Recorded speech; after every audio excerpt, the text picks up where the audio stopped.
The chair now recognizes the gentleman from Florida, Mr. Gaetz, for 5 minutes. Madam Speaker, I seek unanimous consent to revise on this remark. The gentleman is recognized. How much more for Ukraine? Is there any limit? Which billionth dollar really kicks in the door? Which red line we set will we not later cross? China reminds us that we have real issues. China began its offensive against our homeland, infiltrating our universities, stealing our innovations, buying off our politicians, surveilling our citizens, all the while capturing the loyalty of America's most powerful corporations. China's influence is overtaking ours, even in our own hemisphere. Our conflict with China may turn very hot very soon. Many believe we are currently in the window of a possible invasion of Taiwan. If not deterred, such an invasion would immediately make life worse for virtually every American. But tomorrow, President Biden will tell us how much more we must do for Ukraine. Look around your house. How much stuff is made in Ukraine, or even Russia, for that matter? Next to China, if you're watching this speech on a smartphone, you're likely using Taiwanese technology. So why Ukraine? A country that just rounded up dozens of senior leaders in its government over overt corruption. Perhaps the answer is as simple as the Hunter Biden life motto: a grifter's got a grift.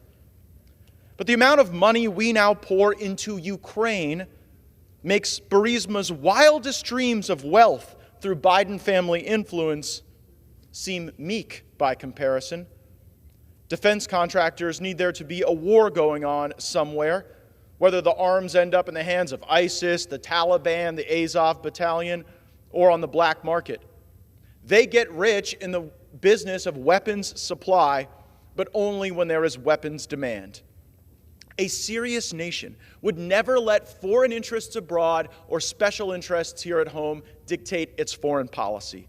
The interests of our countrymen must morally compel our greater attention. And as the war slogs on in Ukraine, the benefits to Americans are unclear. Bandits in the Sinaloa Mountains hurt more Americans than the men in Crimea.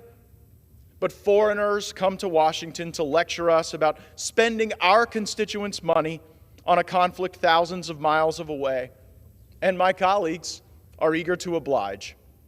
On this floor, Zelensky's demands got bipartisan standing ovations from most.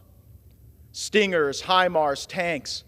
At first, we said no to all of these things. President Biden even said that some of these things might lead to World War III. And then yet we sent all of them. F-16s are likely still. Lockheed Martin sure is confident that Ukraine will get F-16s. They told the Financial Times recently that they are already ramping up production. Create demand, provide the supply. This is escalating, and we are placing trust in leaders who do not deserve trust. John Kirby, the Pentagon spokesman, who assured us that the Afghan military would withstand the Taliban offensive, now says that there is no risk that Putin will go nuclear. The risk of miscalculation in Ukraine is much, much higher than getting it wrong in Afghanistan. A nuclear war between Russia and the United States would end human life as we know it. And yet Biden is doing everything possible to provoke such a disaster. And for what? The actions we are taking are not going to end the war in Ukraine. In fact, we are probably prolonging the killing. Tens of thousands of Ukrainians and Russians will die this year because Congress feels good when it sends instruments of death and billions in cash. Many dollars sent for the war in Afghanistan ended up in bank accounts in Switzerland and Dubai. To where will we trace the bounty of Ukrainian grift? This war could end tomorrow if we pursued negotiation, but Biden refuses. Not only do we arm the Ukrainian military, we pay their politicians' salaries. The $113 billion in aid included funding the Ukrainian government. We can and must push for peace. You don't really hear that from many people these days, with the exception of President Trump. Trump is right to recognize that we are on the brink of World War III and that immediate action for peace is necessary to stop disaster. Unfortunately, there is a bipartisan coalition working to continue the war. When Elon Musk proposed a peace plan, Nikki Haley attacked him, saying we, quote, shouldn't push our weight on them. That is, of course, nonsense. We've pushed billions of dollars on them. We can simultaneously pressure North Korea and China from supplying Russia. The gentleman's time has And expired. ought to do so. Thank you. I yield back.